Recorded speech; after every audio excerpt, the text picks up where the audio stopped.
नमस्कार, सिंधुदुर्ग लाईव्ह मध्ये आपलं स्वागत. पाहूया काही ठळक घडामोडी. हेडलाईन्स शिकवत आहेत लक्ष्मीनारायण होंडा. हा तर सुरू आहे लपंडाव. संजू परब यांचं सेनेवर टीकास्त्र. अतिक्रमणावरील कारवाईवरून शिवसैनिक आक्रमक. आणि हुंडाबळीनं घेतला का डॉक्टर मृणालीचा जीव. हेडलाईन्स शिकवत आहेत लक्ष्मीनारायण होंडा. आता पाहूयात सविस्तर बातम्या. शेती आहे आधुनिक अवजारांची, प्रभू कृषी सेवा केंद्राची. सर्व प्रकारची शेती अवजारं, स्पेअर पार्ट्स आणि विश्वासार्ह सेवेसाठी एकच नाव, प्रभू कृषी सेवा केंद्र व प्रभू ॲग्रीमार्ट कुडाळ. सावंतवाडी नगरपालिकेनं केलेल्या कारवाईवरून शिवसेना नगरसेविका नारुजुन लोबो आक्रमक झाल्यात. कोणतीही अंमलबजावणी नसताना भाजी विक्रेत्यांवर चुकीची कारवाई होत असल्याचं सांगत नगराध्यक्षांचा दहशतीचा कारभार असल्याचं त्यांनी सांगितलंय. तसंच प्रशासनानं आपला चुकीचा कारभार थांबवावा, अन्यथा रस्त्यावर उतरू असा इशारा शिवसेना तालुका प्रमुख रुपेश राऊळ यांनी दिलाय. सावंतवाडी शहरामध्ये अनाधिकृत म्हणून जे गाळे काढले गेलेले आहेत आणि गरीब जनतेवर त्या पोटावर लाथ मारून भाजी विक्रेत्यांना इकडून त्यांची भाजी घेऊन त्यांना डिस्टन्स न ठेवता बसवलेलं आहे. समजा डिस्टन्स तिथे नाही आहे, लोक पाठीला पाठ लावून बसलेले आहेत, येणारी गर्दी आहे. त्या भाजी विक्रेत्यांना समजा एखाद्या कोणाला कोरोना झाला तर सर्वस्वी जबाबदार याला नगराध्यक्ष आणि सी ओ असतील, याची खबरदारी त्यांनी घ्यायची. आम्ही जे केलं आहे ते वाईट म्हणत नाही, पण ही वेळ नाही. दुसरी म्हणजे रेनी सीझन आहे. रेनी सीझनमध्ये कोणाचं पावसाळ्यात कोणाची घर टाकता येत नाही, कोणाची टपरी उचलता येत नाही. हे सगळं ह्यांना माहीत आहे, कोणाला सीओना माहीत आहे.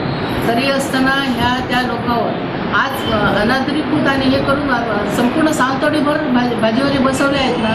आम्ही त्याला विरोध केला का? नाही केला. की कोणाला तरी भाजीवाल्यांना पोट भरून, पण तिकड बाहेरचे संपूर्ण सावंतवाडीभर बसवलेले आणि तिकडे बसलेल्या लोकांना उठवलं आहे. वेळ आहे ना त्याला. पाऊस जाऊ नये, 1-2 महिन्यामध्ये काय होईल सगळं. ह्या येऊन कोरोनावर सुद्धा थोडी कमी हे होईल आणि त्यावेळेला करा ना. तुम्हाला करायचं आहे व्यवस्थित करा ना. 2 वर्षाच्या काळामध्ये काय करायचं आहे ते कोण कसं शहर चालवतो त्यांना कळ. आम्ही 35 वर्षाच्या काळात आम्ही लोकांवर अन्याय केला नाही. आम्ही काढायचे असेल तर त्या लोकांची आम्ही मिटिंग लावतो. बाजारचं व्यापाऱ्यांचं असेल त्यांची मिटिंग लावतो, त्यांच्याशी बोलतो.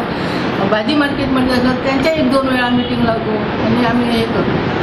आणि ह्या संदर्भात मी हे सगळं चाललं आहे साहेब. मी साहेबांना विचारलं की तुम्हाला माहीत आहे पावसामध्ये कोणी टपरी वगैरे काढली जात नाही, तुम्हाला माहीत आहे, तुम्ही याच्यावर काय ॲक्शन घेत नाही, तुम्ही याच्यावर का बोलत नाही. तर आपल्याला मॅडम याच्यात काय माहीत नाही, आता तो काय सांगतात ते ऐकतो. मी म्हटलं असं कसं, कोणी काय सांगतं ते ऐकणार आणि तुम्ही बसणार तुमच्यावर, तुम्ही त्यांना काय बरं आहे काय वाईट आहे त्यांनी सांगितलं पाहिजे. काल सुद्धा मी सगळ्या लोकांना घेऊन गेले. ही कालची दुसरी वेळ सीओकडे. काल सुद्धा सांगितलं नाही की आपण ऑर्डर दिली आहे, पण आता कळतं आहे पत्रकारांनी. मी स्टँडिंगमध्ये आहे, त्याची पत्र स्टँडिंगमध्ये ठराव बाहेर पडत आहे. कॉन्फिडेन्सली रिपोर्ट काहीतरी नगरपालिकेचे व्यवस्थित ठेवणार की नाही. आमच्या शिवसेनेच्या नगरपालिकेच्या घटनेत सन्माननीय मॅडम यांनी आपल्याला ज्या पद्धतीने नगराध्यक्ष आणि नगरपालिकेचं प्रशासन असेल ज्या पद्धतीने काम करते त्याचं आपल्याला सगळ्यांना सांगितलेलं आहे. मी ज्या पद्धतीने नगराध्यक्ष म्हणून सावंतवाडीच्या नगराध्यक्षांनी काम केलं पाहिजे, जनतेला विश्वासात घेतलं पाहिजे आणि गोरगरीब, खास करून गोरगरीब भाजीवाल्यांवर ज्या पद्धतीने त्यांनी ज्यावेळी कारवाई केली खऱ्या अर्थानं ती चुकीचीच आहे. आणि ही कार्यपद्धत नव्हे. नगराध्यक्ष म्हणून त्यांना शोभनीय नाही आणि एक लोकप्रतिनिधी म्हणून बिलकुल शोभनीय नाही. त्यामुळे खऱ्या अर्थानं जे गोरगरीब भाजीवाले आहेत, जे आज काबाड कष्ट करून दिवसभर कष्ट करून कुठेतरी पोट भरत होते, त्यांच्यावर पोटावर कुठेतरी गदा आणण्याचं काम हे नगराध्यक्षांनी केलेलं आहे, नगरपालिका प्रशासनाने केलेलं आहे, असं मला आवर्जून इथे उल्लेख करावा असं वाटतो. खऱ्या अर्थानं ज्या कोरोनाच्या पार्श्वभूमीवर आज गेली 4 महिने अनेक लोक बेरोजगार झालेली आहे, बेकार झालेली आहे. अशा परिस्थितीत खास करून ज्यावेळी सोशल डिस्टन्सिंगचा विषय आला त्यावेळीसुद्धा ज्या पद्धतीने सावंतवाडी शहरामध्ये अनेक ठिकाणी भाजीवाल्यांना नाक्यावर बसवताना सावंतवाडीचे नगराध्यक्ष पत्रकार परिषद घेताना दिसले. परंतु ज्यावेळी कोरोनाचा विषय आला त्यावेळी मात्र कुठचंही कार्य नगराध्यक्षांनी केलं नाही. मात्र ज्यावेळी दाम्पत्य एखादं बाहेरगावी गेलं आणि पूर्ण बाजारपेठ फिरून गेलं, नगरपालिका पूर्ण फिरून गेलं, त्याला मात्र पत्रकार परिषद घ्यायला नगराध्यक्ष पोचले. नगराध्यक्षांची नेमकी भूमिका कशी आहे? योग्य प्रशासन आखणारी आहे का जनतेच्या हिताची आहे? मला वाटतं नेहमी जनतेच्या कुठंतरी हिताच्या आड येणारी ही सध्या नगराध्यक्षाची भूमिका आहे. त्यामुळे नगराध्यक्षांनी वेळी सावध व्हावं. शिवसेना पक्ष म्हणून आमची भूमिका एवढीच राहील की जर नगरपालिका प्रशासन आणि नगराध्यक्षांनी जर जनतेवर अशा तऱ्हेने अन्याय चालू ठेवले तर आम्हाला शिवसेना म्हणून वेळोवेळी विरोध करायला लागेल आणि ती आम्ही नक्कीच तिथे करू. नगरपालिकेत आमचे सगळे नगरसेवक करतील आणि शिवसेना पक्ष म्हणून जर रस्त्यावर उतरण्याची वेळ आली तर नक्कीच रस्त्यावर उतरून आम्ही ह्या गोष्टींना विरोध करू. ताज्या अपडेटसाठी सिंधुदुर्ग लाईव्हला सबस्क्राईब करा आणि बेल आयकॉन प्रेस करा.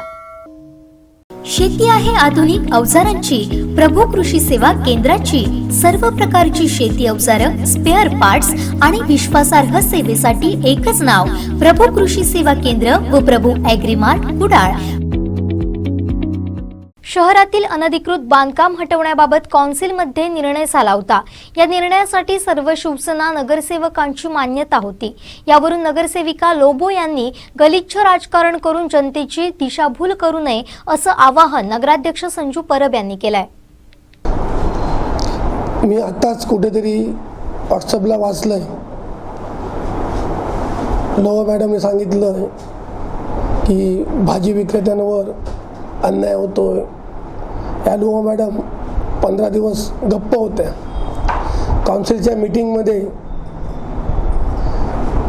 या सर्वात पुढे होत्या आणि सर्वांनी ठरवून अनधिकृत बांधकामं जी झालेली आहेत ती हटवण्याचा निर्णय घेण्यात आलेला आहे. आणि मला आता कळलं की ती मार्केटमध्ये फिरून सर्वांना सांगतायत की कोणावर अन्याय झाला का आणि सह्या गोळा करण्याचा एक प्रकार करतायत. लोबोबाईने असं किती केलं तरी मला कोणत्याही प्रकारचा फरक पडत नाही. आणि जरी आणले शिवसेने जिल्ह्यातनं आणि राज्यातनं तरी जो मी निर्णय घेतला आहे त्याच्यात काडी मात्र बदल होणार नाही. काल शिवसेनेच्या नगरसेवकांनी सांगितलं की गोरगरिबांवर लाथा मारू नका, त्यांचे इतके वर्ष धंदे आहेत, ती एवढी वर्ष बसतात. आणि काल हे लेटर दिलं आहे. याच्यात ते म्हणतात की सावंतवाडीचे इतर शहरात ज्या टपऱ्या वगैरे आहेत त्या सगळ्या तुम्ही काढा, नाहीतर आम्ही आंदोलन करू. हे जे टपरेवाल्याचे 20-20, 25-25 वर्ष टपऱ्या घालून आहेत, कोणी नवीन घातल्या आहेत, ते गरीब नाहीत का? आणि त्याच्यात असा उल्लेख केला की त्याच्यामध्ये मटका घेतला जातो. यांचे पालकमंत्री काय करतात? पालकमंत्री हप्ते जातात का मटक्याचे? जर लोबो मॅडमना मटका घेतात तर माहिती आहे तर त्यांनी पालकमंत्री सांगावं, पोलीस योग्य ती कारवाई करतील टपऱ्यांवर. मला असं वाटतं की पालकमंत्र्यांना हप्ता असेल म्हणून या टपऱ्या सावंतवाडी चालल्या आहेत मटक्याच्या. त्यांनी मटका बंद करावाच. याच्या आधीसुद्धा पालकमंत्री दीपकभाई होते शिवसेनेचे, आतासुद्धा सेनेचे आहेत. मग मटका कसा चालतो? बंद करावा. लोबाईंना माहिती आहे टपऱ्यांवर मटका चालतो, त्यांनी तसं लिहिलं याच्यात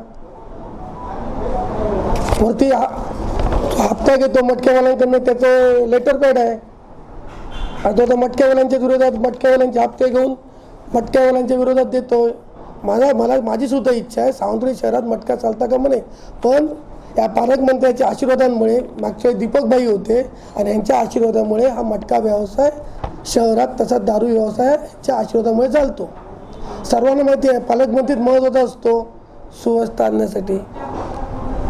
त्याच्यामुळे हा सर्व बंद करावेत आणि लोबो मॅडमच्या म्हणण्याप्रमाणे येणाऱ्या पुढच्या काउन्सिलमध्ये ठराव घेऊन ज्या ज्या टपऱ्या सावंतवाडी शहरात त्या सगळ्या टपऱ्या अनधिकृत काढून टाकण्यात येतील.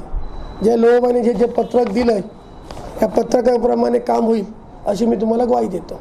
सीओ मी लोबो मॅडम एकत्र गेलो होतो. भाजी मार्केट त्या सगळ्या लोकांनी पाहिलेलं आहे आणि तेव्हा माझ्याबरोबर सीओ आपल्या लोबो मॅडम त्या कारवाईचं समर्थन करत होते. सेवनं सांगत होते सुंदर काम झालं, आम्हाला जमलं नाही, संजीव आमचा खूप चांगला आहे, अशा प्रकारे तिथं बोलत होते. आणि आज जाऊन उलटं सांगतायत. त्याच्यामुळे लोबांची भूमिका दुटप्पी आहे. ताज्या अपडेटसाठी सिंधुदुर्ग लाईव्हला सबस्क्राईब करा आणि बेल आयकॉन प्रेस करा. शेती आहे आधुनिक अवजारांची, प्रभू कृषी सेवा केंद्राची. सर्व प्रकारची शेती अवजारं, स्पेअर पार्ट्स आणि विश्वासार्ह सेवेसाठी एकच नाव, प्रभू कृषी सेवा केंद्र व प्रभू ॲग्रीमार्ट कुडाळ.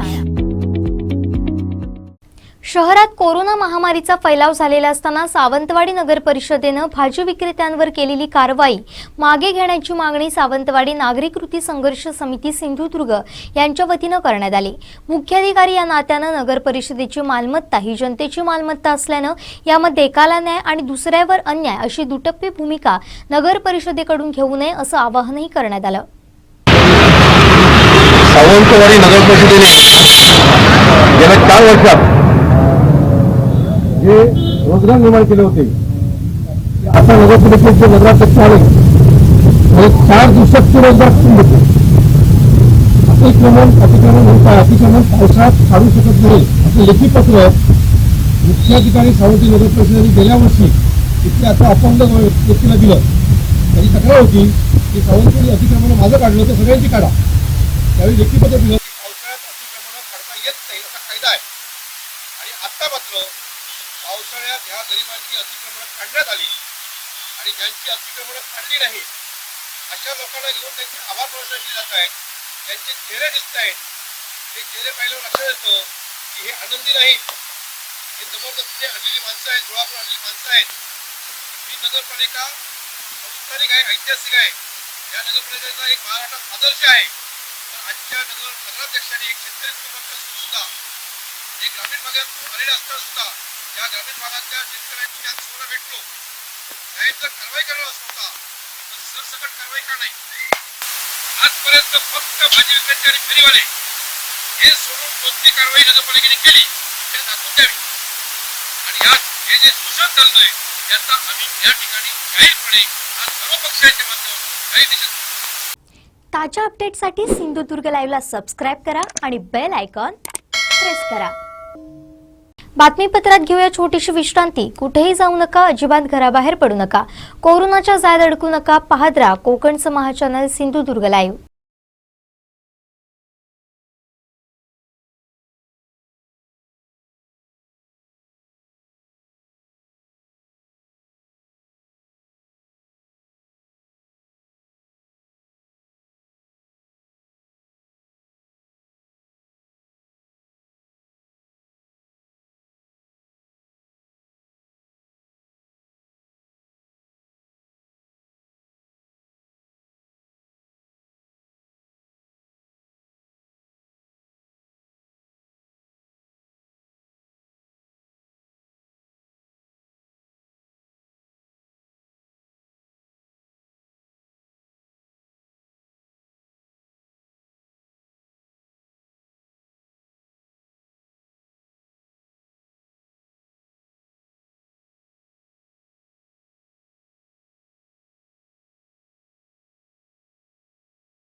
प्रवेश प्रवेश प्रवेश प्रथम वर्ष अभियांत्रिकी व थेट द्वितीय वर्ष अभियांत्रिकी सिंधुदुर्ग शिक्षण प्रसारक मंडळाचे अभियांत्रिकी महाविद्यालय कणकवली.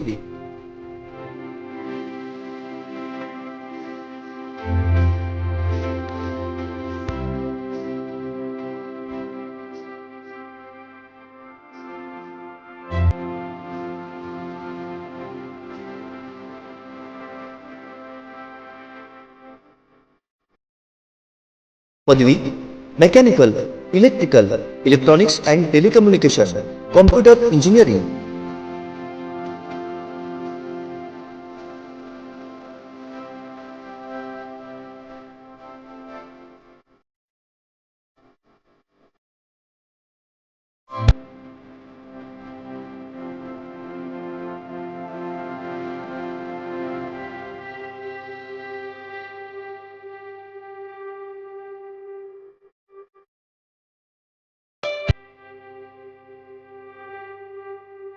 माननीय श्री नितेशजी राणे यांच्या संकल्पनेतून आणि राणे परिवाराच्या मार्गदर्शनाखाली सिंधुदुर्ग शिक्षण प्रसारक मंडळाच्या इंजिनिअरिंग कॉलेज कणकवली येथे कोकणातलं पहिलं इन्क्युबेशन सेंटर सुरू. याच माध्यमातून जिल्हा व जिल्ह्याबाहेरील युवक युवतींना आपल्या जिल्ह्यातच नोकरी आणि रोजगाराची संधी, तसंच याच इन्क्युबेशन सेंटरमार्फत स्वतःचा व्यवसाय सुरू करण्यासाठी भरीव सरकारी अर्थसहाय्य. दर्जेदार वाटचालीमुळं नॅक अंतर्गत B+ ग्रेड. आमची वैशिष्ट्ये: वायफाय सह सुसज्ज 34 एकर कॅम्पस, तज्ञ अनुभवी व उच्च शिक्षित प्राध्यापक, अद्ययावत प्रयोगशाळा, इंटरनेटसह संगणक कक्ष, स्वतंत्र प्लेसमेंट विभाग, जिम, स्विमिंग पूल व सुसज्ज मैदान. महाराष्ट्र शासन केंद्र शासनाच्या जिल्ह्यानुसार विविध प्रवर्गातील मुलांना सवलत, अत्याधुनिक व सुसज्ज लायब्ररी, मुला मुलींसाठी स्वतंत्र वसतिगृह, मोफत मेडिकल चेकअप, नामांकित कंपन्यांमध्ये नोकरीची संधी. प्रवेशासाठी संपर्क सिंधुदुर्ग शिक्षण प्रसारक मंडळाचे अभियांत्रिकी महाविद्यालय कणकवली, हरकुळ बुद्रुक, तालुका कणकवली, जिल्हा सिंधुदुर्ग. संपर्क श्री सागर सईकर 9561 247000, प्राध्यापक समीर वांगणकर 9421 637803, प्राध्यापक सुयोग सावंत 9420 4554 88, प्राध्यापक वैभव माईनकर 90498 13870, श्री अनाजी सावंत 9422 63 38 21.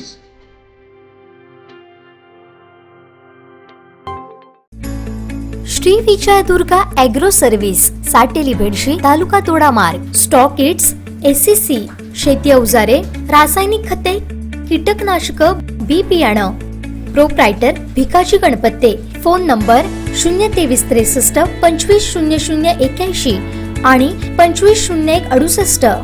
मोबाईल नंबर 9420 27 56 56 आणि 9822 69 19 73. पत्ता साटेली भेडशी, तालुका तोडामार्ग, जिल्हा सिंधुदुर्ग.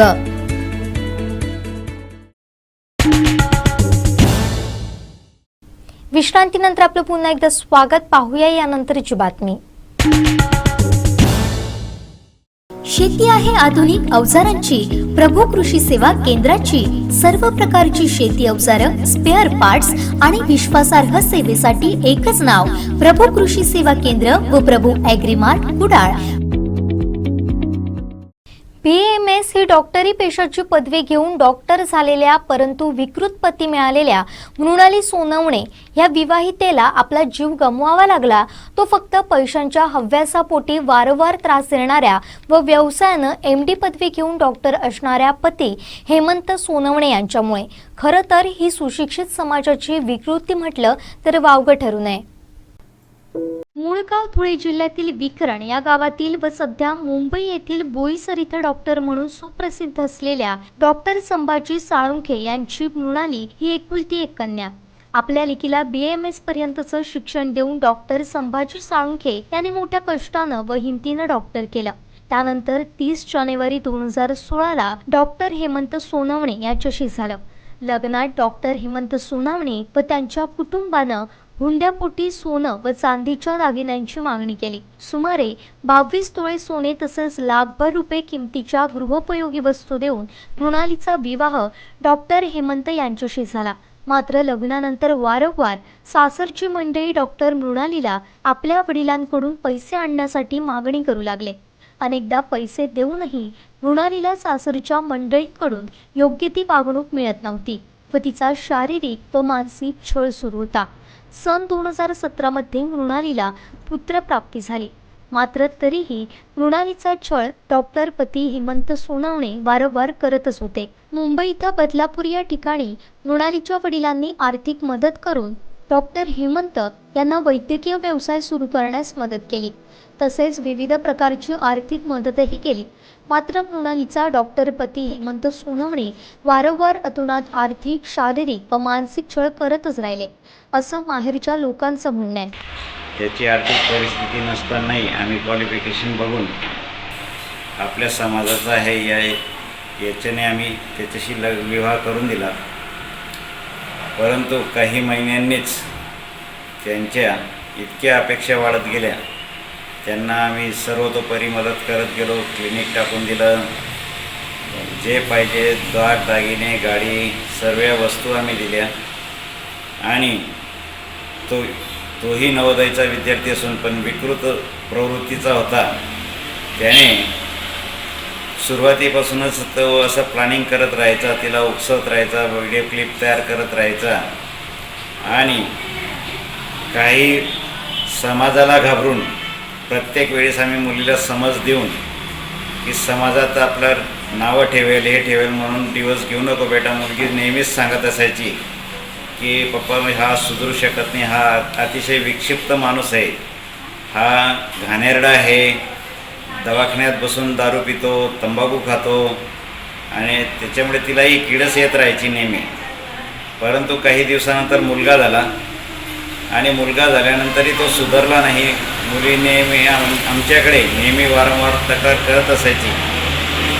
सदर हे तक्रारीला कंटाळून त्याला सर्वांनी समज दिली, त्याच्या नातेवाईकांनी व आमच्या नातेवाईकांनी समज दिली.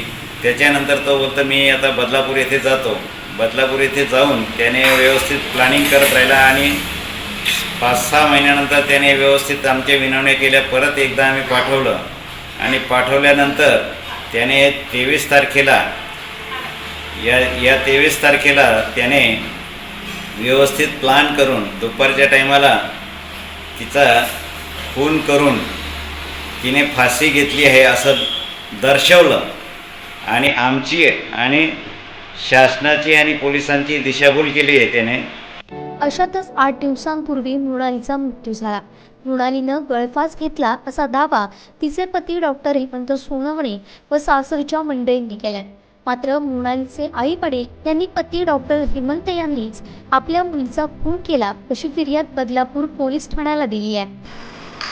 मी मृणालीची आई आपल्या सगळ्यांना नम्र विनंती करते की माझी मुलगी उच्च शिक्षित डॉक्टर असून डॉक्टर होती.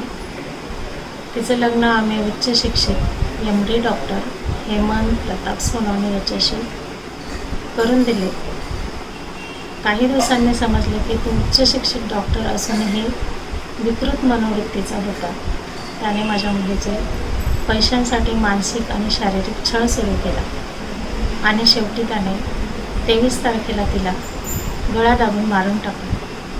मी आपल्या सगळ्यांना विनंती करते, न्यायव्यवस्थेला विनंती करते आणि सगळ्या समाज बांधवांना विनंती करते की माझ्या मुलीला न्याय मिळावा. अशा अनेक समाजातल्या मृणालीला न्याय मिळेल ही माझी नम्र विनंती आहे.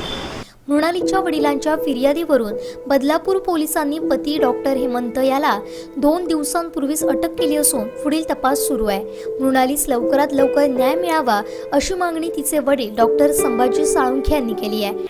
आणि याचा सखोल तपास करून त्याला कडक शासन व्हावं ही अशी कोर्टालाही आमची विनवणी आहे.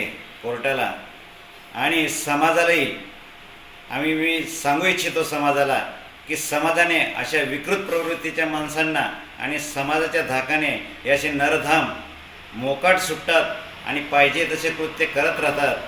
तर याच्यापुढे अशा नरधामांना आणि अशा कृत्य करणाऱ्याला समाजाने धडा शिकवायला पाहिजे. काय एवढं माझी इच्छा आहे.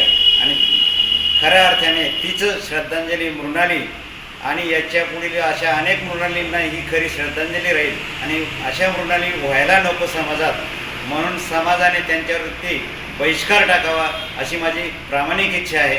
डॉक्टर मृणालीला हुंडाबळीचा शिकार व्हावं लागलं हे आजच्या सुशिक्षित व सुसंस्कृत समाजाच्या दृष्टीनं एक शोकांतिकाच आहे. ताज्या अपडेटसाठी सिंधुदुर्ग लाईव्हला सबस्क्राईब करा आणि बेल आयकॉन प्रेस करा. शेती आहे आधुनिक अवजारांची, प्रभू कृषी सेवा केंद्राची.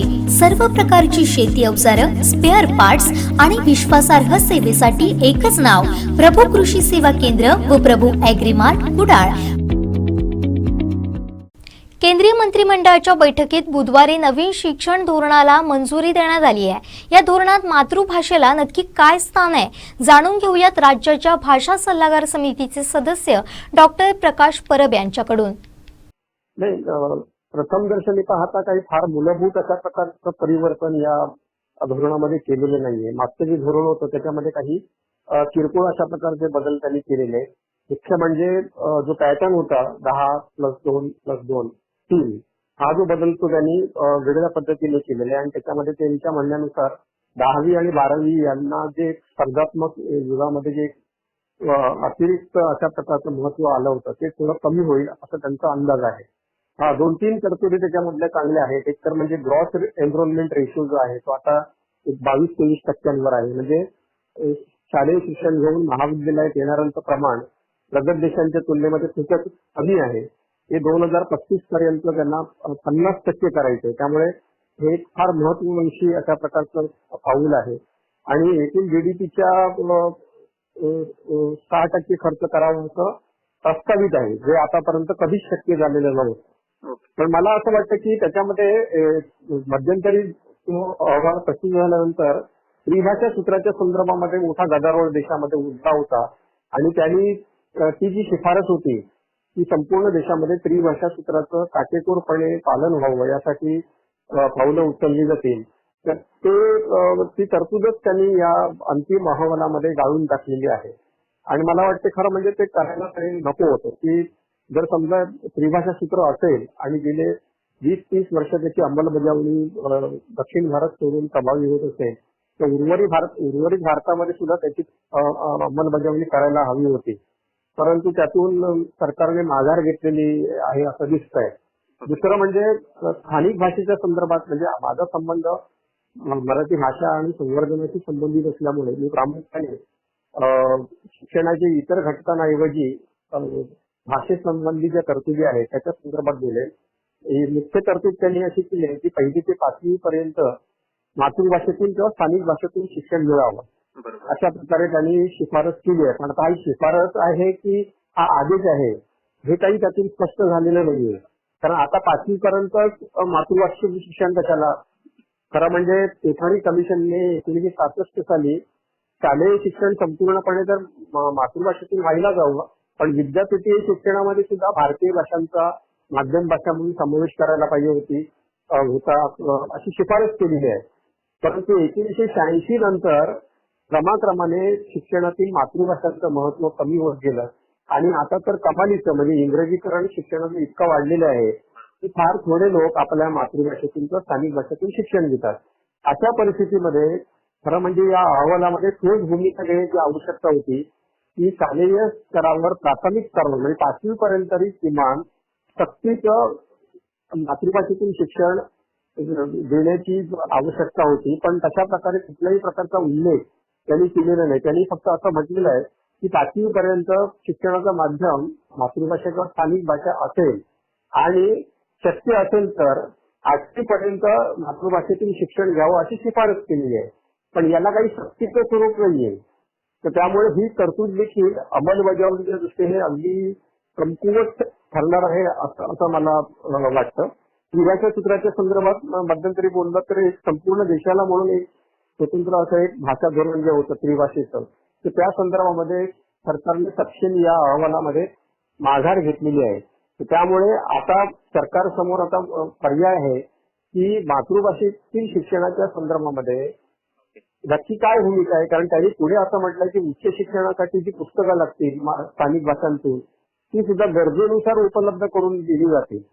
परंतु आधीच्या ज्या तरतुदी आहेत आधीच्या अहवालातील की जिथे विद्यापीठी आणि महाविद्यालय शिक्षण मराठीतील स्थानिक चालू आहे ते पुढे चालू ठेवलं जाणार आहे की नाहीये या संदर्भात देखील या अहवालामध्ये स्पष्टपणे भूमिका घेतली गेलेली नाहीये आणि त्यामुळे मला अशी भीती वाटते की मातृभाषेतील शिक्षणाची ही जी शिफारस आहे ती प्रत्यक्ष अंमलबजावणी करताना दुर्लक्षिली जाण्याची शक्यता आहे आणि याचा परिणाम म्हणून मोठ्या प्रमाणामध्ये इंग्रजीकरणाकडे त्याची वाटचाल सुरू होईल. कारण एक प्रकारे त्यांनी शिक्षणामध्ये लवचिकता आणलेली आहे. म्हणजे एक्झिट आणि एंट्री लेवल ही त्यांनी मल्टिपल केलेली आहे. म्हणजे तुम्हाला पदवी स्तरावर पहिल्या वर्षी देखील तुम्हाला बाहेर पडता येईल, दुसऱ्या वर्षी बाहेर पडता येईल, तिसऱ्या वर्षी बाहेर पडता येईल आणि इंटिग्रेटेड डिग्री देखील ठेवलेली आहे. त्याच्यामध्ये संशोधन ही चांगली गोष्ट आहे. म्हणजे ज्याला 12वी नंतर 1-2 वर्षातच फक्त पदवी शिक्षण पूर्ण करायचं आहे त्याला तिथून बाहेर पडता येईल आणि त्याला तसं प्रमाणपत्र देखील मिळेल, जी पूर्वी सोय नव्हती. दुसरी गोष्ट म्हणजे एकाच वेळी 2 भिन्न विषयांमध्ये आणि शाखांमध्ये अभ्यास करणे ही देखील चांगली सोय होती. गेल्या 8-10 वर्षामध्ये तसा प्रयोग काही स्वायत्त विद्यापीठांनी केलेला होता. तो आता या धोरणामध्ये समाविष्ट केला. ही गोष्ट चांगली झाली की कुठल्याही विद्यार्थ्याला आपण कुठे उच्च शिक्षण संपवायचं आहे आणि कुठे उच्च शिक्षण एकापेक्षा अधिक विषयांमध्ये घ्यायचं आहे त्याच्या संदर्भामध्ये या अहवालामध्ये दिलेलं स्वातंत्र्य जे आहे ते स्वागतार्ह आहे. आणि दुसरी गोष्ट व्यावसायिक आणि कौशल्याधारित शिक्षण हे सुद्धा गेल्या 4-5 वर्षामध्ये धोरण नसताना देखील काही प्रमाणामध्ये येत होतं. ते आता त्यांनी रितसर त्याला औपचारिक स्वरूप दिलं आहे.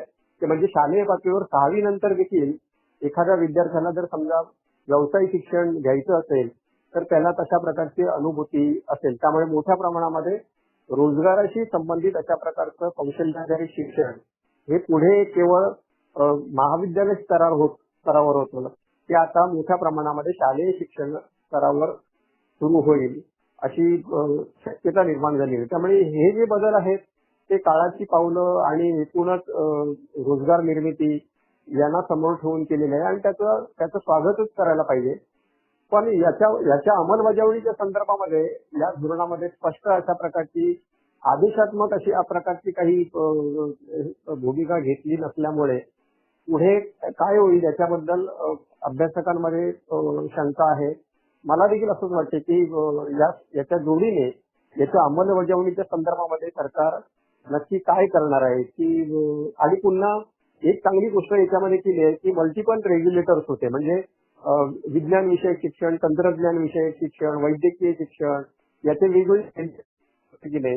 त्याला एकच रेग्युलेटर म्हणजे एकच नियामक मंडळ असेल आणि त्यांनी शिक्षणाच्या वेगवेगळ्या स्तरांवर वेगवेगळ्या शाखांवर नियंत्रण ठेवावं. ही जी गोष्ट आहे ही गोष्ट चांगली आहे. म्हणजे अमुक एका शाखेमधलं शिक्षण असेल तर त्याचं नियंत्रण करणारी संस्था वेगळी आणि त्याच्यामध्ये एक प्रकारचे सुसंवाद नव्हता. तर आता एक इंटिग्रेटेड अशा प्रकारची रेग्युलेटिंग बॉडी असल्यामुळे कदाचित जी प्रशासकीय दिरंगाई होती निर्णय घेण्याच्या प्रक्रियेमध्ये ती कदाचित कमी होईल असं मला वाटते. प्रत्यक्षामध्ये अंमलबजावणीच्या संदर्भामध्ये आता शासन कशा प्रकारची भूमिका घेत आहे याच्यावर ते सर्व अवलंबून आहे. ताज्या अपडेटसाठी सिंधुदुर्ग लाईव्हला सबस्क्राईब करा आणि बेल आयकॉन प्रेस करा. शेती आहे आधुनिक अवजारांची, प्रभू कृषी सेवा केंद्राची सर्व प्रकारची शेती अवजारं, स्पेअर पार्ट्स आणि विश्वासार्ह सेवेसाठी एकच नाव प्रभू कृषी सेवा केंद्र व प्रभू ॲग्रीमार्ट कुडाळ. यावर्षी गणपती उत्सवावर कोरोनाचं सावट आहे. मात्र या संकटात कलाकारांची कला त्यांना स्वस्त बसू देत नाहीये.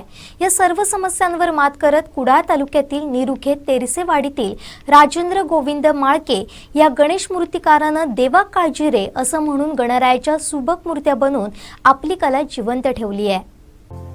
निरुखे गावचे माळके यांची परंपरागत गणेश मूर्ती शाळा आहे. दरवर्षी गणेश भक्त यांना मोठमोठ्या गणेश मूर्ती बनवण्याच्या ऑर्डर देत असतात. तसेच पौराणिक देखावे, चलचित्र यांचीही मोठ्या प्रमाणावर मागणी असते. यातून रोजगार तर मिळतोच, पण त्याचबरोबर आपली कला सादर करण्याची संधी असल्याचं माळके सांगतात. यातून चांगला नफाही मिळत असल्याचं ते सांगतात. पण यंदा मात्र या सणावर कोरोनाचं सावट आहे. अनेक गणेश भक्त परगावी अडकल्यानं गणेश मूर्तींना मोठी मागणी नाही. मात्र परंपरागत व्यवसाय आणि आवड यामुळे मोठं नुकसान सोसून व्यवसाय सुरू असल्याचं माळके यांनी सांगितलंय. मी राजेंद्र गोविंद माळके. आता मला जवळजवळ या धंद्यामध्ये जवळजवळ 25 वर्ष झाली. 25 वर्षापासून हा माझा धंदा आहे पारंपरिक. आणि यंदा फक्त कोरोनामुळे जरा मूर्तींची उंची कमी झाली आहे. 3 फुटापर्यंतच मूर्ती आहेत, त्याच्यामुळे जरा उत्पन्न यावर्षी कमी आहे. आणि हे आम्ही शेती करून हा धंदा करतो. आमच्या घरातलीच माणसं असतात माझ्याबरोबर कामाला. लागणारे जे आम्ही माती आहे ती आम्ही गुजरातहून मागवतो, ती शाडू माती. आणि शाडू मातीचे गणपती बनवतो आम्ही. 50 गणपती असतात माझ्याजवळ. ही माती अशी पाण्यामध्ये विरघळते, त्याच्यामुळे ही माती आम्ही वापरतो. प्लास्टर ऑफ पॅरिसचा गणपती पाण्यामध्ये विरघळत नाही आणि हा गणपती लगेच विरघळतो पाण्यामध्ये, त्याच्यामुळे आम्ही ही माती वापरतो, शाडू माती. लोकांनी यंदा छोट्या मूर्त्या सांगितल्या, त्याच्यामुळे आमचं उत्पन्न कमी जाणार आहे यावर्षी. ताज्या अपडेटसाठी सिंधुदुर्ग लाईव्हला सबस्क्राईब करा आणि बेल आयकॉन प्रेस करा. बातमीपत्रात घेऊया छोटीशी विश्रांती. कुठेही जाऊ नका, अजिबात घराबाहेर पडू नका, कोरोनाच्या जाळ्यात अडकू नका. पाहत राहा कोकणचं महाचॅनल सिंधुदुर्ग लाईव्ह. प्रवेश सुरू. तब्बल 65 वर्षांची परंपरा असलेलं, वर्षानुवर्षे दैदिप्यमान यशाची परंपरा जपणारं वैभवशाली शिक्षण संकुल वैभववाडी तालुका शिक्षण संस्था मुंबई संचलित अर्जुनराव राणे विद्यालय व कैलासवासी हेमंत केशवराव राणे कनिष्ठ महाविद्यालय वैभववाडी यासोबतच आपल्या चिमुकल्यांसाठी प्ले ग्रुप ते सिनियर KG पर्यंत शिक्षण देणारं फ्लाइंग बर्ड्स. आमच्या सुविधा किलबिल ते 12वी पर्यंत शिक्षण एकाच संकुलात उपलब्ध. प्रेमळ आणि काळजी घेणारे शिक्षक, डिजिटल शिक्षण, संगणक प्रशिक्षण, ॲडव्हान्स ॲक्टिव्हिटी, वैज्ञानिक दृष्टिकोन, संगीत, योगा, नृत्य आणि गायन, भव्य क्रीडांगणावर विशेष क्रीडा प्रशिक्षण, प्रशस्त व हवेशीर क्लासरूम, सुसज्ज ग्रंथालय आणि प्रयोगशाळा. गरीब व होतकरू विद्यार्थ्यांना विविध सवलती. 10वी 12वी साठी उजळणी वर्ग, व्याख्यानमाला, HSC बोर्ड आणि शासकीय रेखा कला परीक्षा केंद्र, MCVC अभ्यासक्रमाची सोय, सुसज्ज संगणक प्रयोगशाळा, जिल्हा बालभवन केंद्र, ई-लर्निंगची सोय, यशवंतराव चव्हाण मुक्त विद्यापीठ केंद्र, अनुभवी आणि तज्ञ शिक्षक वर्ग, विद्यार्थ्यांसह शिक्षकांसाठी ड्रेस कोड, 100% निकालाची परंपरा. आपल्या पाल्याच्या उज्ज्वल भवितव्यासाठी आजच प्रवेश निश्चित करा. प्रवेशासाठी संपर्क अर्जुनराव राणे विद्यालय वैभववाडी. श्री जयेंद्रजी राव राणे, संचालक, अध्यक्ष, स्थानिक समिती, 9422 43 58 33. श्रीनाथकर BS, मुख्याध्यापक, 9309 85 85 78. श्री शिंदे SP, 9421 23 57 22. श्री पाटील PM, 70 38 14 40 97. आजच आपला प्रवेश निश्चित करा.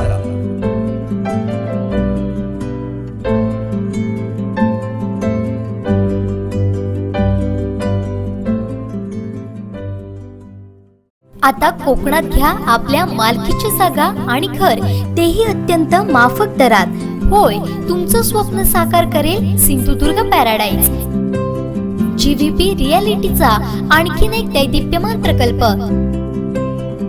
ज्यात आपल्याला मिळणार आपल्या मालकीची कोकणातली आपल्या हक्काची जागा आणि ट्विन बंगलो. 3, 4, 5, 6 गुंठे प्लॉट बांधकाम परवानगीसह माफक दरात उपलब्ध. जिल्हा नगर रचना कार्यांची परवानगी, सर्व अत्याधुनिक सुखसोयी, 24 तास सुरक्षा आणि कर्जाची सोय. गोव्यापासून अगदी काही मिनिटांच्या अंतरावर. कुडा रेल्वे स्टेशन 7 मिनिटांच्या अंतरावर. मालवण निवती बीच 35 मिनिटांच्या अंतरावर. वेंगुर्ला बीच 15 मिनिटांच्या अंतरावर. तसेच निसर्गरम्य ठिकाण आंबोली पासून अगदी काही मिनिटांवर. गोव्यापेक्षा तिप्पट कमी दरात आपली प्रॉपर्टी बनवा. कोकणात आपल्या हक्काच्या जागेसाठी आणि घरासाठी आजच संपर्क साधा. साईट पत्ता सिंधुदुर्ग पॅराडाईज, पिंगुळी, कुडाळ वेंगुर्ला रोड लगत, तालुका कुडाळ. संपर्क 8275 77 43 99 आणि 9356 93 50 09.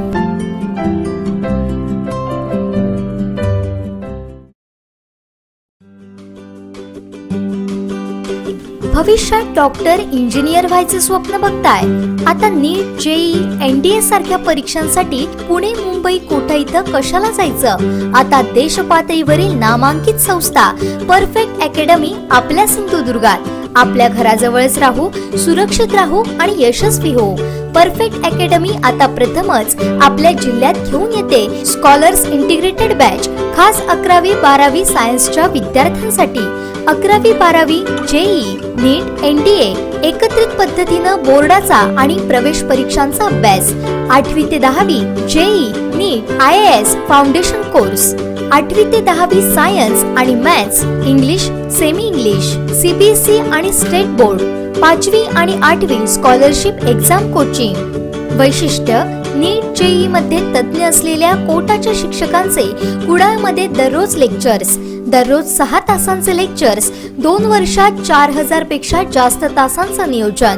बोर्डाच्या अभ्यासक्रमासाठी स्वतंत्र मार्गदर्शक टीम. 40 पेक्षा जास्त पुस्तकांचे, 10,000 पानांचे प्रिंटेड स्टडी मटेरियल. दरवर्षी 50 पेक्षा जास्त ऑनलाईन आणि ऑफलाईन परीक्षांचा सराव. 1.5 लाखांहून अधिक प्रश्नांचा सराव. सुविधा, कॉलेज सुविधा, कॉम्प्युटर सायन्स उपलब्ध, सुसज्ज आणि स्पेसियस क्लासरूम, सुरक्षित, स्वच्छ आणि सॅनिटाइज हॉस्टेल आणि घरगुती जेवणाची सोय, प्रशस्त लायब्ररी आणि study rooms, special career counselling आणि अतिशय माफक फी मध्ये दर्जेदार शिक्षण, सुलभ हप्त्यात फी भरण्याची सुविधा.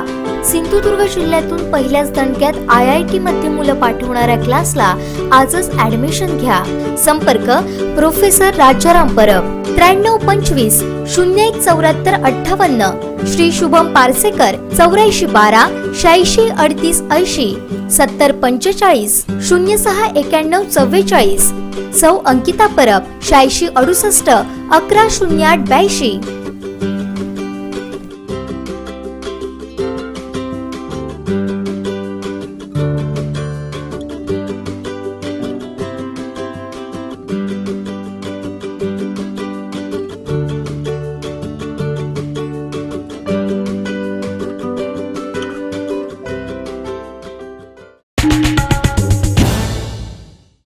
विश्रांतीनंतर आपलं पुन्हा एकदा स्वागत. पाहूया यानंतरची बातमी. शेती आहे आधुनिक अवजारांची, प्रभू कृषी सेवा केंद्राची. सर्व प्रकारची शेती अवजारं, स्पेअर पार्ट्स आणि विश्वासार्ह सेवेसाठी एकच नाव, प्रभू कृषी सेवा केंद्र व प्रभू ॲग्रीमार्ट कुडाळ. जीवघेणी जागतिक महामारी ठरलेल्या कोरोनामुळे अवघ्या महाराष्ट्राचं आराध्य दैवत असलेल्या गणेशोत्सवाच्या सणावरही संकट आलंय. प्रतिवर्षी हर्षोल्लोत्सवात गणेशोत्सव साजरा करणाऱ्या गणेश भक्तांना यावर्षी कोरोनामुळे आपल्या उत्साहाला मुरड घालावी लागत आहे. सिंधुदुर्ग जिल्ह्यातील कणकवली तालुक्यातील नरडवे गावातील पायरीवाडी येथील 50 कुटुंब एकत्रित 11 ते 21 दिवस साजरा करत असलेल्या आणि 350 वर्षांची परंपरा असलेला गणेशोत्सव यंदा केवळ 7 दिवस साजरा करणार आहेत. आमचे सिनियर रिपोर्टर राजन चव्हाण यांनी पवार कुटुंबियांच्या या आदर्श निर्णयाचा घेतलेला हा आढावा.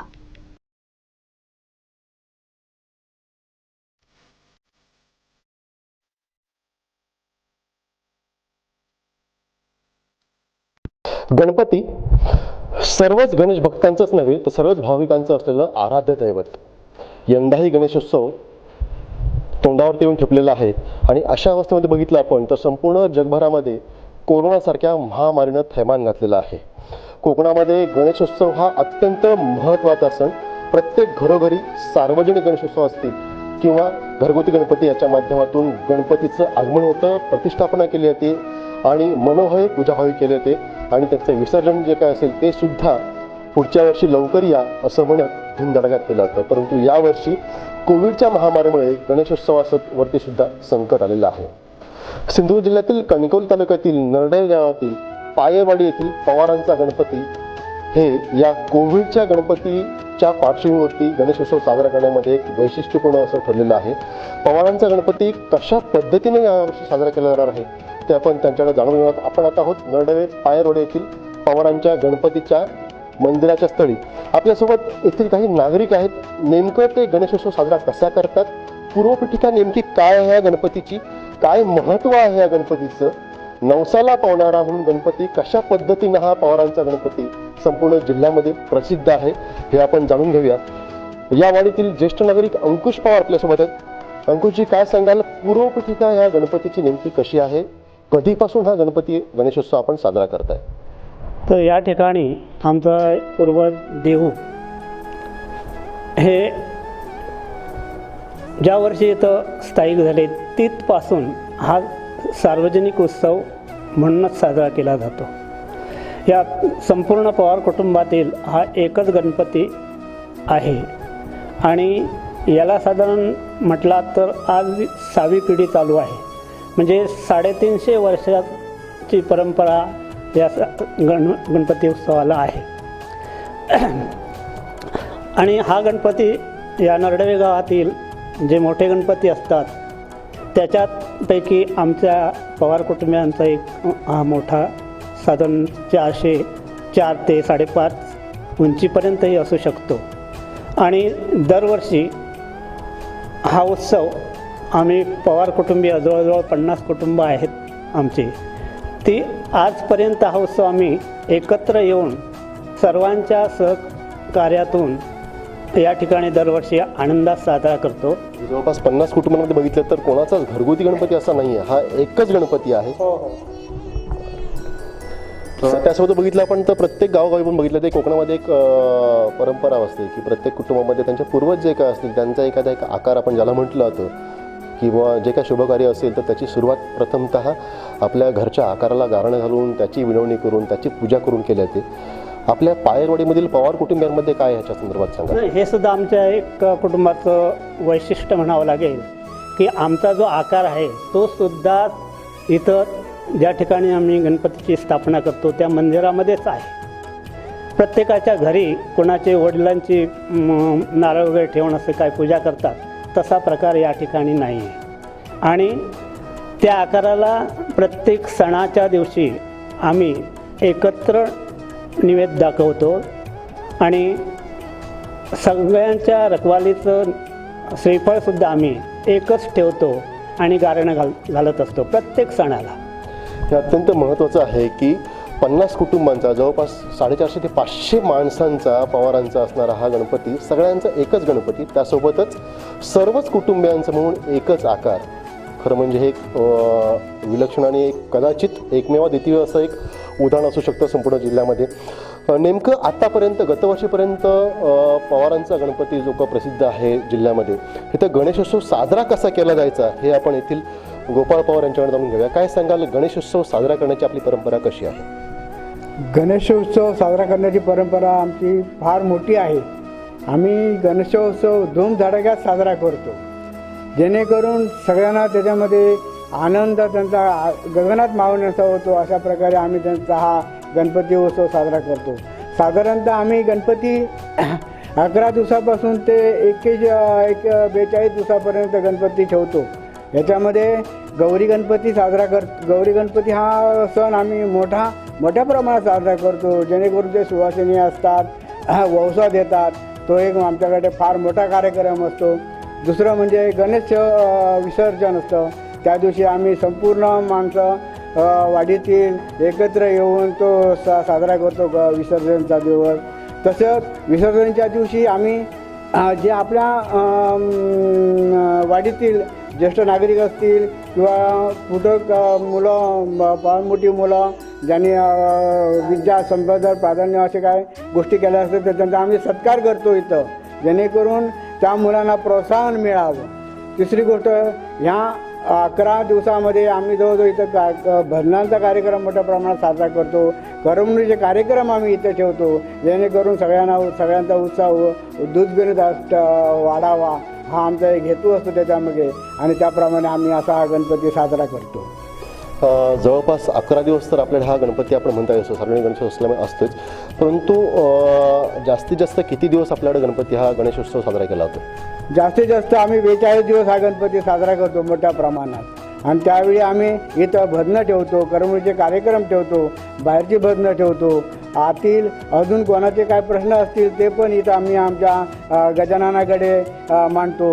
गजानन आमचं ते त्यांच्या इच्छा काय असतील, आकांक्षा असतील त्या सगळ्या पूर्ण करतो.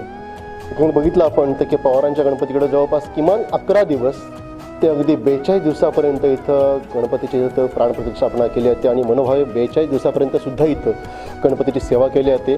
परंतु यावर्षी नेमकं गणेशोत्सव साजरा कसा केला जाणार आहे, नेमकं काय वैशिष्ट्य असणार आहे पवारांच्या गणपतीचं, हे सुद्धा आपण इथे जाणून घेऊया.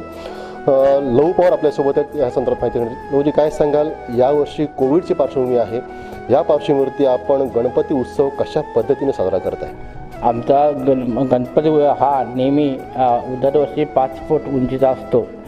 यावर्षी आम्ही या कोविडच्या संदर्भामध्ये गणपतीची उंची कमीत कमी म्हणजे जास्तीत जास्त 2 फूट ठेवण्याचा विचार ठरवलेला आहे आणि त्याचप्रमाणे सांगितलेलं आहे. तसंच या ठिकाणी गणपती उत्सव साजरा करताना गणपतीची पूजा करतो, त्या पूजेच्या वेळीसुद्धा शासनाचे नियम आणि डिस्टन्सनी पाळून त्या ठिकाणी या आमची वर्षल असेल त्यालाच पहिल्यांदा पूजा करायला देऊन बाकीच्याने पूजा करताना देवाची म्हणजे कुटुंबातील एकाच व्यक्तीने पूजा करावी, बाकीच्याने सोशल डिस्टन्स पाळून देवाला नमस्कार करावा.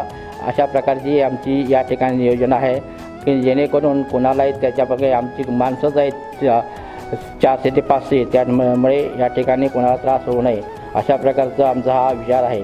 त्याचप्रमाणे नैवेद्य दाखवताना सुद्धा या ठिकाणी तो नैवेद्य आम्ही तयार करणार. दरवर्षीप्रमाणे प्रत्येकाच्या घरात चित्रांचे नैवेद्य न दाखवता एकाच ठिकाणी हा नैवेद्य केला जाईल आणि तोच दाखवला जाईल. त्याचप्रमाणे गौरी गणपतीचा हा जो उत्सव आमचा होतो गौरीचा, तो सुद्धा मोठ्या धूमधडाक्यात असतो. या ठिकाणी जवळजवळ 50-एक जोडपी आमची आहेत, ही सगळी या ठिकाणी येतात आणि वंशाचा कार्यक्रम फार मोठा होतो. यावर्षी हा वंशाचा कार्यक्रमसुद्धा आम्ही त्या पद्धतीने न करता तो फक्त वंशी देव गौरी आणि गणपतीला दाखवूनच आम्ही हा कार्यक्रम करणार आहोत की जेणेकरून शासनाचे नियम आहेत आणि त्याचप्रमाणे कोणालाही या ठिकाणी आलेल्या व्यक्तीला कोणत्याही प्रकारची कोविडची बाधा न होता तो आनंदाने आपलं गणपती साजरा करावा आणि तो इथे निर्विघ्न त्याच्या कडून जातानासुद्धा निर्विघ्न जावा अशा प्रकारची आमची इच्छा असल्यामुळे हा साधेपणाने आम्ही साजरा करत आहोत. गणपती विसर्जनाचा आपण काय ठरवलं? दरवर्षी 11 दिवस, यावर्षी आपण काय निर्णय घेतला मंडळाकडून? यावर्षी आम्ही गणपती 11 दिवस आमचा 11 ते 42 दिवसामध्ये असतो, पण यावर्षी आम्ही गणपती आणि गौरी एकाच दिवशी विसर्जन करणार आहोत की जेणेकरून या ठिकाणी लोकांच्या जीविताचा प्रश्न आहे आणि त्या ठिकाणी सातत्याने लोक कमीत कमी यावेत आणि त्या ठिकाणी या ठिकाणी लोकांना होणारा प्रादुर्भावसुद्धा कमी व्हावा. या ठिकाणी आम्ही अशा प्रकारचा निर्णय घेतलेला आहे. अत्यंत महत्त्वाची गोष्ट आहे की परंपरागत गेली 3.5 वर्ष 11 ते 42 दिवस गणपती जो आहे तो पवारांचा गणपती येथील साजरा केला होता. परंतु यावर्षी कोविडच्या पार्श्वभूमीवरती केवळ 7 दिवसांचा गौरी गणपती विसर्जन जे असेल ते इथं होईल. 7 दिवसांचाच गणेशोत्सव साजरा केला जाणार आहे. गणेशोत्सव म्हटलं की गणेशोत्सव सण मोठा नाही, आनंदा तोटा असं म्हटलं जातं. परंतु यावर्षी जे कोविडचं महामारीचं संकट आहे त्याचं भान ठेवून श्रद्धा, भावना आणि वास्तव ह्याचा त्रिवेणी संगम जो आहे तो पायरवडे येथील पवारांच्या गणपतीकडं साधला जाणार आहे. गणपतीरायाचं आगमन अगदी तोंडावरती येऊन ठेपलेलं आहे. सर्वच भक्तजण म्हणत आहेत की गणजनांना हे कोरोनाचं महामारीचं संकट दूर होऊ देत आणि सर्वांना गणेशोत्सव जो आहे तो आनंदाने साजरा करू देत. आणि याच विनवणीनंतरच आपण असं म्हणूया की पवारांच्या गणपतीच्या माध्यमातून जे काही इथं 7 दिवसांचा गणपती सार्वजनिक उत्सवाच्या माध्यमातून साजरा करण्याचं त्यांनी इथं ठरवलेलं आहे, त्याच पद्धतीनं सिंधुदुर्ग जिल्ह्यातील सार्वजनिक गणेशोत्सव मंडळांनी सुद्धा पवारांच्याच गणपतीचं अनुकरण करावं आणि कोविडचं भान ठेवत गणेशोत्सव साजरा करावा असंच म्हणावं असं वाटतं. गणपती बाप्पा. ताज्या अपडेटसाठी सिंधुदुर्ग लाईव्हला सबस्क्राईब करा आणि बेल आयकॉन प्रेस करा. शेती आहे आधुनिक अवजारांची, प्रभू कृषी सेवा केंद्राची. सर्व प्रकारची शेती अवजारं, स्पेअर पार्ट्स आणि विश्वासार्ह सेवेसाठी एकच नाव, प्रभू कृषी सेवा केंद्र व प्रभू ॲग्रीमार्ट कुडाळ. आरोग्य विभाग आशा स्वयंसेविका यांनी कोरोना महामारीत केलेलं कार्य सैनिकांसारखंच असल्याचे गौरवोद्गार जिल्हा परिषद सदस्य तथा शिवसेना गटनेते नागेंद्र परब यांनी काढलेत. हिरलोग इथं मुख्यमंत्री उद्धव ठाकरे यांच्या वाढदिवसानिमित्त सोशल डिस्टन्सिंगचं पालन करत 45 जणांना कोरोना योद्धा म्हणून सन्मानित करण्यात आलं.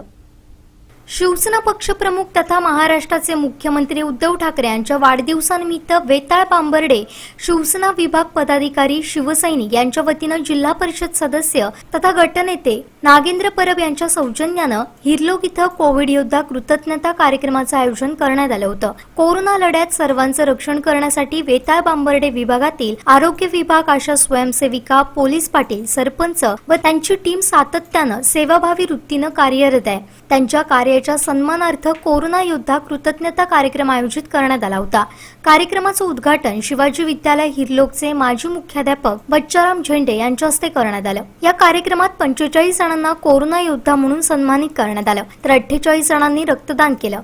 यावेळी जिल्हा परिषद सदस्य तथा गटनेते नागेंद्र परब, जिल्हा प्रमुख संजय पडते, जिल्हा परिषद सदस्य अमरसेन सावंत, सभापती नूतन आईर, उपसभापती जयभारत पालव, रुची राऊत, बाजीराव झेंडे, सरपंच कन्याश्री मेस्त्री, उपसरपंच नरेंद्र राणे, रांगणात उळसुली सरपंच नागेश आहिर, माजी सरपंच कान्हू शेळके आदी उपस्थित होते. ते भागवण्यासाठी किंवा असे कार्यक्रम आपल्या हिरलोक गावात वरचे व्हावेत आणि असं रक्त देण्याचे जे कार्यक्रम आहेत ते व्हावेत आणि इतरही कार्यक्रम आपल्या हिरलोकमध्ये बऱ्यापैकी होतात आणि लोकांची साथ त्याला चांगली मिळते. असेच कार्यक्रम चालू राहावेत आणि आपले कार्यक्रम व्यवस्थित व्हावेत ही शुभेच्छा. आपल्याकडे महाराष्ट्रामध्ये दिवसेंदिवस कोरोनाचे पेशंट वाढत आहेत. त्यासाठी तुम्ही रक्तदान शिबिर करा आणि आज सगळीकडे आपण सिंधुदुर्गात सुद्धा अगदी देवगडच्या टोकापासून ते अगदी दोडामाच्या टोकापर्यंत रक्तदान शिबिर आयोजित केले आहेत.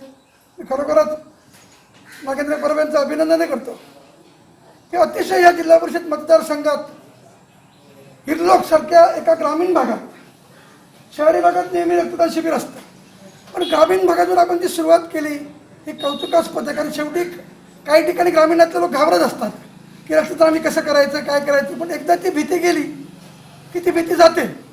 आणि खऱ्या अर्थाने उद्धव साहेबांनी सांगितलेलं आहे की जे कोरोनातून पॉझिटिव्ह निगेटिव्ह येतील त्यांनी सुद्धा प्लाझ्मा द्या. आणि सुद्धा या मतदारसंघाचे आमदार माननीय वैभव नाईक यांनी ठरवलं की मी उद्या जाई आता ते निगेटिव्ह झालेले आहेत ते माझा प्लाझ्मा मी दुसऱ्यासाठी देणार आहे. म्हणजे उद्या जर कोणतरी पॉझिटिव्ह झाला असेल त्याला बरं होण्यासाठी सुद्धा माननीय मतदारसंघाचे आमदार वैभव नाईक आपला प्लाझ्मा देणार आहेत. आपण सांगण्याची गोष्ट एकच आहे, खरोखर ते आशाताई आहेत, ह्या योद्ध्यामान लढल्यात. अख्ख्या महाराष्ट्रामध्ये जर कोणाचं कौतुक झालं असेल तर ह्या आशाताईंचं मुख्यमंत्री माननीय उद्धव साहेबांनी खऱ्या अर्थाने कौतुक केलेलं आहे. कारण या लढ्यात खऱ्या अर्थाने घरोघरी जाऊन तपासणी करण्याचं काम, तुमच्या घरात कोण बाहेरचं आलं आहे, काय आलं, कोणाला ताप येतो काय, सर्दी झाली काय, हे काम कोणी केलं असेल तर ते आशाताईंनी केलेलं आहे, त्या खऱ्या लढलेल्या आहेत. आणि भविष्यात जे काही शिवसेनेच्या माध्यमातून तुम्हाला जी मदत लागेल शासनामार्फत ती सुद्धा आम्ही करण्याचा प्रयत्न करू. स्वतः आम्ही जिल्हा परिषदेमध्ये आवाज उठवला त्यावेळी तुम्हाला जे 5,000 रुपये मिळाले ना, जिल्हा परिषदकडनं दिले की नाही दिले, काही पहिली मागणी आम्ही केली. नागेंद्र परब गटनेते होते की तुम्ही आशाताई त्या काम करतायत तुटपुंजावरती, त्यांचं त्यावेळी काही तुम्हाला मानधन वाढलेलं नाही. आता जुलैपासून तुम्हाला मानधन वाढलं, बरोबर ना, आता तुम्हाला मानधन वाढलं. पण मे आणि जूनमध्ये तुम्हाला जे अडचणी होत्या त्याही स्वतः आम्ही जिल्हा परिषदच्या मतदारसंघात अध्यक्ष मॅडमकडे सभागृहात मागणी केली की आशाताई बिचारा राब प्राप्त आहेत, त्यांना काहीतरी म्हणून मिळालं पाहिजे, म्हणून ताबडतोब 500 रुपये तुम्ही द्या अशी मागणी केली. आणि गणपतीसाठी सुद्धा काहीतरी द्या म्हणून मी स्वतः सभागृहामध्ये मागणी केलेली आहे. भविष्यात मला निश्चित खात्री आहे की जिल्हा परिषदकडं आपल्याला निश्चित गणपतीसाठी काहीतरी मिळेलच. पण आपण जे काम केलं त्या कामाची दखल शासनाला घ्यावीच लागते आणि ते घेतल्यामुळेच आज तुमच्या मानधनात 4,000 मानधन वाढलेलं आहे. भविष्यात सुद्धा तुमचा विचार निश्चित शासन करेलच, तर तुम्ही पडताळीच काम केलेलं आहे. ज्यावेळी तुम्ही कामाला खऱ्या अर्थाने सुरुवात केली, मला वाटतं किती सालापासून सुरुवात केली, 2009 सालापासून सुरुवात केली, त्यामुळे भविष्यात तुम्हाला यश निश्चित पुढे मिळेल. मी आज नागेंद्र परब यांना सांगू इच्छितो की खरोखर आज चांगला कार्यक्रम आपण उद्योजकांच्या वाढदिवसानिमित्त घेतलेला आहे. असेच चांगले कार्यक्रम बाजीराव, तुम्ही आता कृषी समितीवर आहातच आत्माच्या ह्याच्यावरती, आणि दुसऱ्याने काय केलं आहे आपल्याला बघण्याची गरज नाही. पण आज तुम्ही मतदारसंघ अगदी चांगल्या न्यूजेमध्ये सुद्धा मला चांदाच्या बांधामधून तुम्ही चांगल्या प्रकारे जे ट्रॅक्टर म्हणा हे म्हणा बरंच दिलेलं आहे. ज्या ज्या काही योजना शासनाच्या आहेत, किसान क्रेडिट कार्डाचं आता आत्मनिर्भरचं आहे, तर आता विषय ते बोलून गेले. म्हणजे कोणाकोणाला म्हैशी घ्यायचं असतील, काही घ्यायचं असेल ते सुद्धा जिल्हा बँकेचे अध्यक्ष आमचेच आहेत. त्यामुळे ह्याचा फायदा घेणं गरजेचं आहे. आपणा सर्वांना माहिती आहे की कोरोनाची महामारी सध्या चालू आहे आणि या महामारीमध्ये एक प्रकारचं युद्ध सदृश्य परिस्थिती निर्माण झाली असताना या ठिकाणी या कोविडच्या परिस्थितीमध्ये जे योद्धे आपले काम करतायत त्यांचा कृतज्ञता त्यांच्याप्रती व्यक्त करावी यासाठी त्यांचा एक कृतज्ञता सोहळा या ठिकाणी आयोजित केलेला आहे.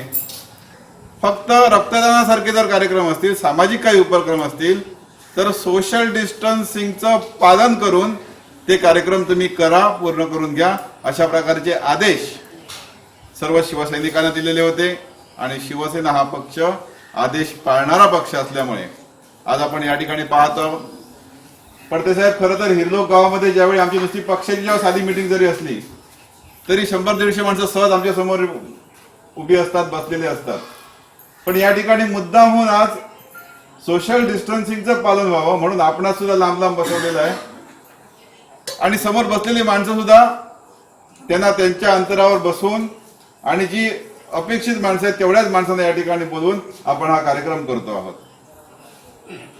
पण रक्तदान जेव्हा आपण करतो, एखाद्याला आपण आपलं रक्त देतो, त्या माणसाचं आपण आयुष्य वाचवत असतो, आयुष्यभरासाठी त्याला आपण मदत करत असतो. आणि म्हणून मला असं वाटतं की रक्तदान हे सर्वश्रेष्ठ दान आहे आणि ते आज तुम्ही सर्वांनी केलेलं आहे म्हणून तुमचं सर्वांचं या ठिकाणी अभिनंदन करतो. आपणा सर्वांना माहिती आहे की कोरोना सारखा एक विषाणू या संपूर्ण जगावर आज कब्जा करून बसलेला आहे. संपूर्ण जग आज या विषाणूच्या माध्यमातून त्रस्त झालेला आहे. आपला भारत देश असेल, आपला महाराष्ट्र राज्य असेल, किंबहुना आपला जिल्हा असेल, आपलं गाव असेल, आज कोरोनाच्या संक्रमणामुळे, प्रादुर्भावामुळे ते आपण कशा प्रकारे थांबवू शकू यासाठी आपण सर्वजण प्रयत्न करत आहोत. सरकारी आदेशाचं आपण पालन करत आहोत, नियमांचं आपण पालन करत आहोत. पण हे करत असताना लोकांमध्ये जी जागृती व्हायला पाहिजे, लोकांमध्ये जी जाणीव निर्माण करून दिली पाहिजे, लोकांना त्यांच्या आरोग्याची कशी काळजी घेतली पाहिजे हे जे सांगितलं पाहिजे की किंबहुना त्यांच्या आरोग्याची काळजी घेतली पाहिजे, हे जे काम आहे हे खऱ्या अर्थाने आज या आमच्या आशाताई आहेत, आरोग्यसेवक आहेत, आमचे डॉक्टर आहेत या ठिकाणी बसलेले, ही सर्व मंडळी करतायत. उद्धवजींनी सुरुवातीच्या ज्यावेळी फेसबुक लाईव्ह केलं त्यावेळी सांगितलं होतं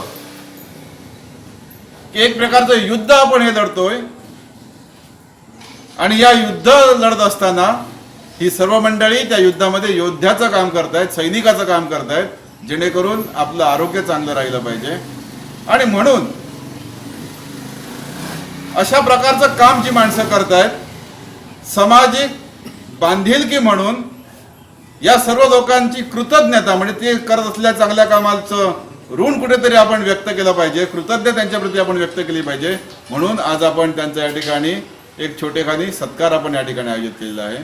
सध्या कोविडच्या काळामध्ये रक्ताची गरज भासत आहे.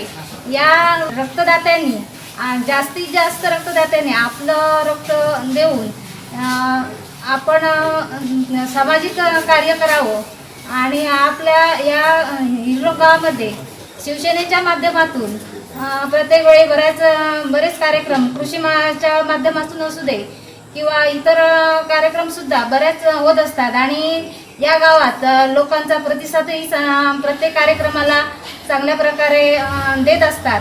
असाच प्रतिसाद त्यांनी द्यावा. ताज्या अपडेटसाठी सिंधुदुर्ग लाईव्हला सबस्क्राईब करा आणि बेल आयकॉन प्रेस करा.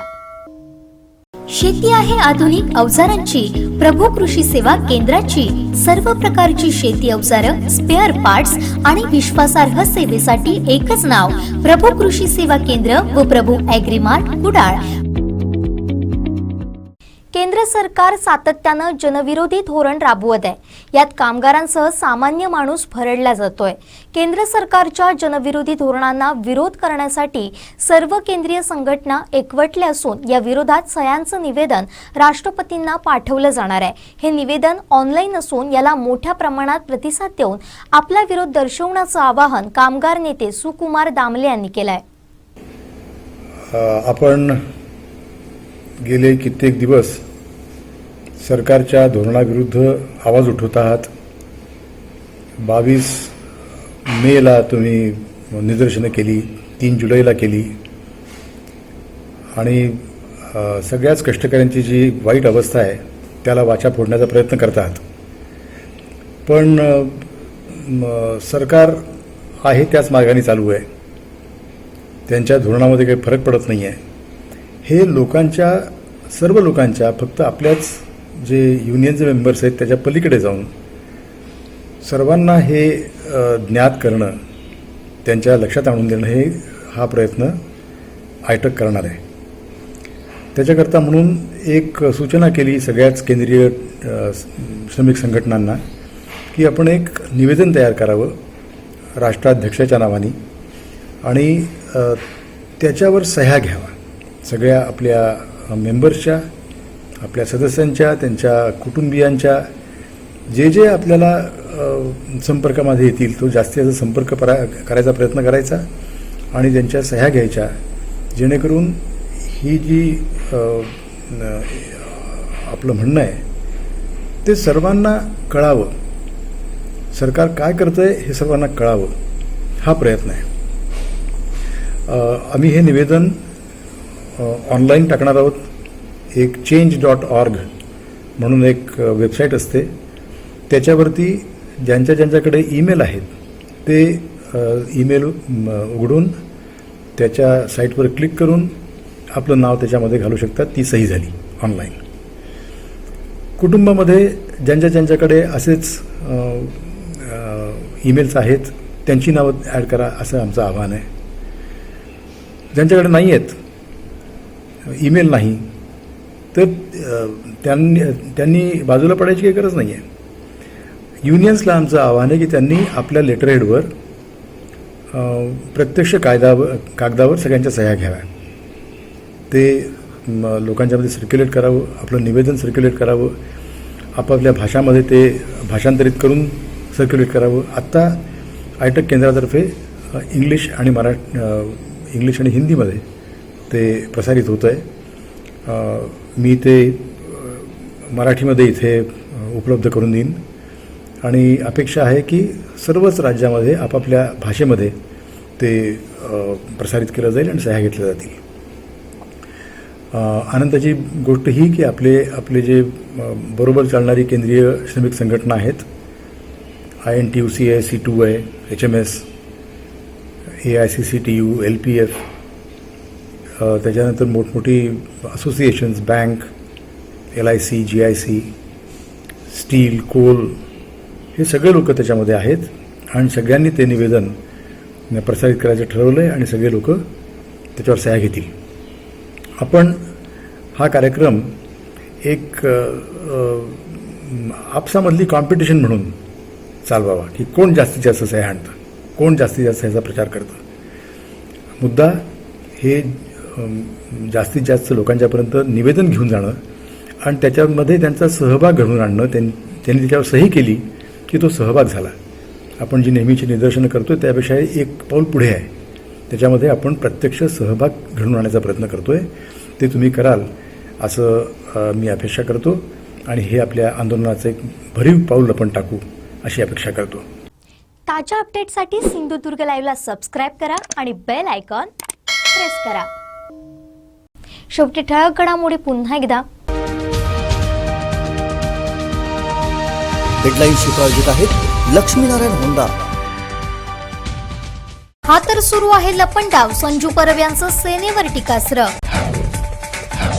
अतिक्रमणावरील कारवाईवरून शिवसैनिक आक्रमक. आणि हुंडाबळीनं घेतला का डॉक्टर मृणालीचा जीव. हेडलाईन्सची प्रायोजित आहेत लक्ष्मीनारायण होंडा. आता इथंच थांबूया. पुन्हा भेटूया ताज्या घडामोडींसह. आपण मात्र कुठेही जाऊ नका, अजिबात घराबाहेर पडू नका, कोरोनाच्या जाळ्यात अडकू नका. पाहत राहा कोकणचं महाचॅनल सिंधुदुर्ग लाईव्ह.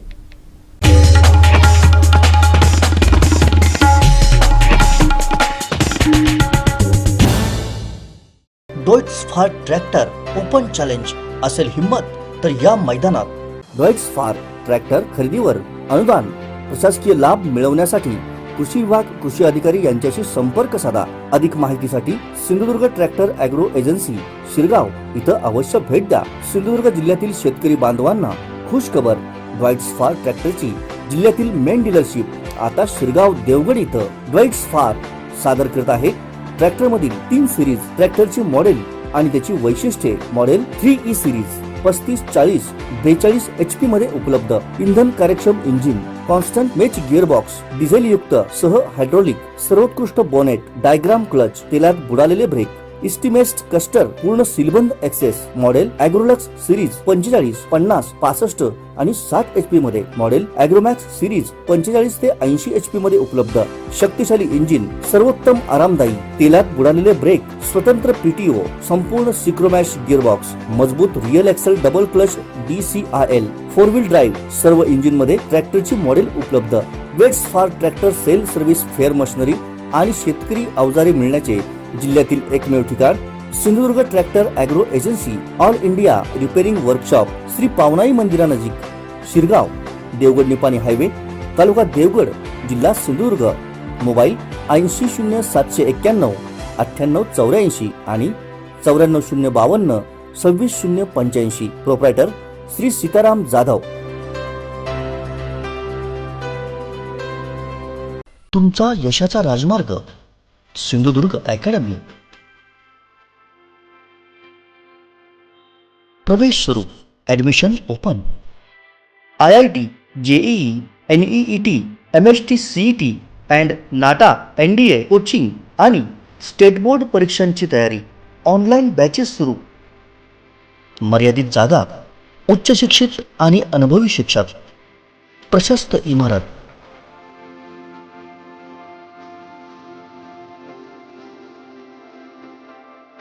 हवेशीर क्लासरूम,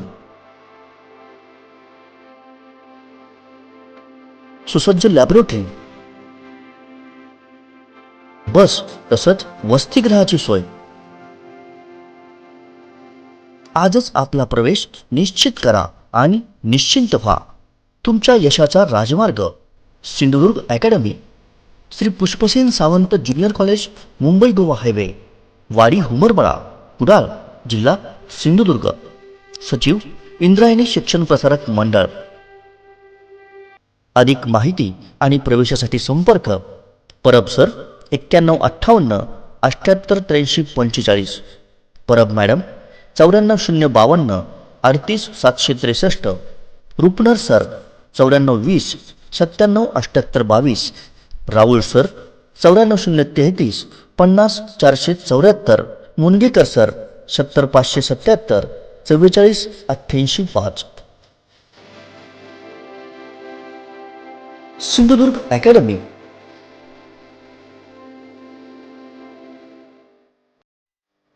सिंधुदुर्ग जिल्ह्यातील शेतकऱ्यांसाठी सुवर्ण संधी. कृषी अवजारांचे प्रशस्त दालन. सर्व